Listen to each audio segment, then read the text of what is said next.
মাটিতে বিগত সময়েও আপনারা দেখছেন আলা আন্দোলন মতো সন্ত্রাসীদেরকে আনা হয়েছে গেদার নেতৃত্বে।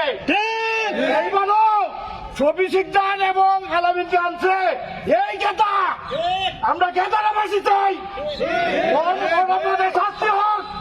আমরা বড় বড় গলায় বলি, এসিআরএস রেকর্ড থাকা সত্ত্বেও সেই জমিতে তারা সাইনবোর্ড দেয় ভূমিদস্যু, চাঁদাবাজি, লুটতরাজ, কোনো কিছুই তারা বাকি রাখে না।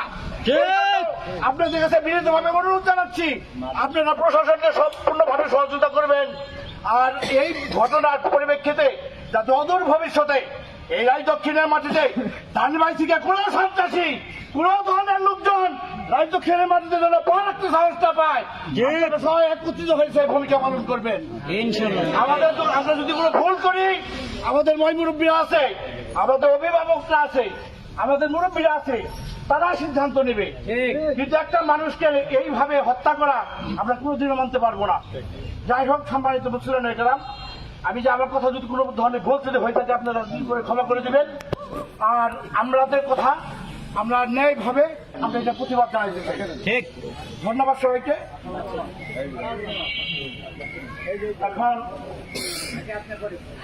এখন আপনাদের সামনে কিছু কথা বলবেন ডেমোটো ইউনিয়ন বিএনপির সম্মানিত সেক্রেটারি আতর রহমান বাচ্চু কথা।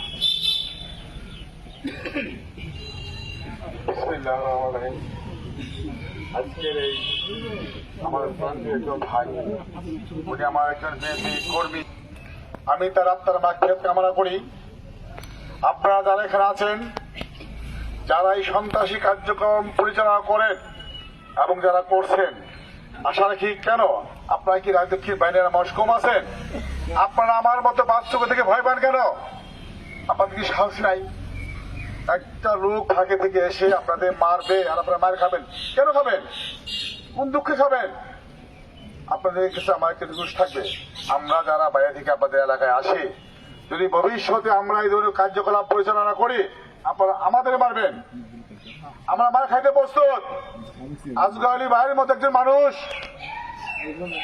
এই সন্ত্রাসী কার্যকলাপ দ্বারা নিহত হবে, এটা কল্পনাই করা যায় না। আমি আমার বিএনপির পক্ষ থেকে, বিএনপির পক্ষ থেকে উনি আত্মার মাগফিরাত কামনা করি।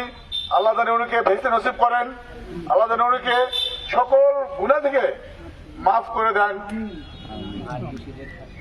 আর যারা এই সন্ত্রাসী কার্যকলাপ পরিচালনা করছেন, যারা এদের সাথে সম্পৃক্ত আছেন, আপনারা যেখানে পাবেন, যে অবস্থায় পাবেন, যদি আপনাদের ধরতে সাহস কম হয় আমাকে খবর দিবেন। ইনশাআল্লাহ আপনাদের সামনে ওদের যাচ্ছি, শুধু আমাকে খবর দিবেন বহু জায়গা আছে, আমি সেখানে যাব, আমি ওদের ধরে দিব। সন্ত্রাসীদের কোন স্থানে ওদের দল নাই, ওরা সন্ত্রাসী, ওরা এলাকার সন্ত্রাসী, ওরা চাঁদাবাজ, ওরা মাদক দ্রব্য বিক্রেতা, ওদের এদেরকে আপনারা আশ্রয় দিবেন না। আপনারা সবাইকে এই সন্ত্রাসীদের আপনারা কি ফাঁসি চান না? ফাঁসি দাবি করে প্রশাসনের মাধ্যমে সুষ্ঠু তদন্ত করে এদের ফাঁসি দাবি করে আমি আমার আজগর ভাইয়ের আত্মার মাগফিরাত কামনা করে সবার কাছে দোয়া চেয়ে আজকের এই সুখত জানাজা থেকে বিদায় নিচ্ছি। সবাইকে ধন্যবাদ।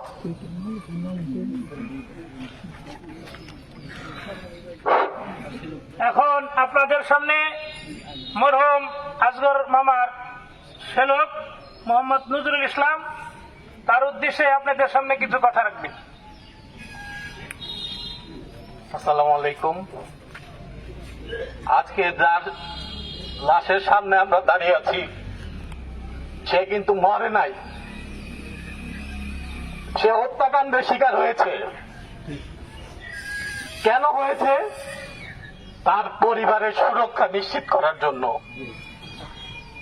তার মাহারা নাতনির ইফতিজিকের প্রতিবাদ করেছে সে, সেই জন্য আজকে লাশ নিয়ে আমরা জানাজায় দাঁড়িয়েছি। কিন্তু অত্যন্ত দুঃখের বিষয়, তারা প্রশাসনের সহযোগিতা চাওয়ার জন্য থানায় গিয়েছিল আগের দিন। যেদিন থানায় গিয়েছে তারপরের দিনই প্রকাশ্যে এরকম নৃশংস নির্মম হত্যাকাণ্ডের শিকার হয়েছে। আপনারা যারা এই রায় দক্ষিণ বাইনারা আছেন, আমি তাদের সামনে রেখে প্রশাসনকে রিকোয়েস্ট করতে চাই, এরকম একটা নিরীহ মানুষকে আপনারা নীরবে চলে যেতে দিয়েন না। এখানে যারা রাজনৈতিক নেতা আছেন, এখানে যারা এই এলাকার জনগণ আছেন, আমি চাই এই লাশ সামনে রেখে আপনারা ওয়াদা করবেন এই হত্যাকাণ্ডের বিচার প্রশাসন কেন করবে না, কিভাবে করবে, এটা আপনারা নিশ্চিত করবেন। আপনাদের হাত আমি দেখতে চাই, আপনাদের মুখ থেকে আমি ওয়াদা চাই। আমার দুলাভাইয়ের হত্যার বিচার চাই। আমার বোন বিধবা হয়েছে, আর আপনারা যদি কেউ তাদেরকে আশ্রয়পত্র দেন, আপনারা থাকবেন না, আমি বলে দিলাম। আপনারা যদি কোন রাজনৈতিক দলের নেতা হন, আপনাদের পদও থাকবে না। আপনারা লজ্জায় ফেলবো আপনাদেরকেও। আপনারা মনে রাখবেন, কেউ এটা হালকা ভাবে দিবেন না। কোন মিডিয়া কর্মী সন্ত্রাসীদের পক্ষে, কোন প্রশাসনের পক্ষে নেবেন না। এরকম হত্যাকাণ্ড যদি নীরবে চলে যায়, আপনারা নিশ্চিত জেনে থাকেন প্রত্যেকটা মানুষ এমনকার শিকার হবেন। আপনারা যদি চান আপনারা মা বোন নিয়ে ঘরে বসে সংসার করবেন, অবশ্যই অবশ্যই এর বিচার নিশ্চিত না হওয়া পর্যন্ত আপনারা থামবেন না। আল্লাহ আমার দুলাভাইকে নিশ্চিত ভাবে শাহাদাতের মর্যাদা দান করবে, আমরা আশা করি। তারা জান্নাতুল ফেরদাউস নসিব করুক, আর তার যে পরিবার, তার সাথে আমরা সবাই থাকবো। আল্লাহ আমাদেরকে মাফ করে দেয়। আমাদের জয়মন্টপ ইউনিয়নের সাবেক চেয়ারম্যান জনাব মোহাম্মদ আলী সাহেব। বিসমিল্লাহির রহমানির রহিম। আজগর আলী কে ছিলেন আপনারা সবাই জানেন। প্রশাসনের কাছে জন্য আমি অনুরোধ রেখে এবং ওই আমি আজগরের রুহের মাগফিরাত কামনা করে তার সুখসত্য পরিবারের সমবেদনা প্রকাশ করে আমি নাম এখন বলবো না। আমি আমার জনগণের কাছে আমার ভাইয়ের দোয়া চাই। আমার ভাইয়ের জন্য যে সহায় আপনারা যা দেখছেন শুনছেন, সারাটা দিন 10-40টা গরু জব করি, এরকম মানুষ পাওয়া যায় না। আমার ভাইয়ের জন্য মানুষ এত উদাসীনী কোথা থেকে আসলো, আল্লাহর ফেরেশতা নাকি ভাট ভরা লোক। আমি আপনার যদি আমার ভাইয়ের কাছে কেউ কোনো পাওনা দানা থাকেন, তাহলে আমাদের কিছু বলবেন, আমরা দেওয়ার চেষ্টা করব। আর আপনারা সবাই ওকে মাফ করে দিবেন। কোনো অন্যায় আসার যদি দোয়া রাখেন আমার পর। আমি চাই সরকারের বিচারটা, আর যদি না করে একটা বিচার কইরে কবর দাও। দোয়া করেন। আসসালামু আলাইকুম।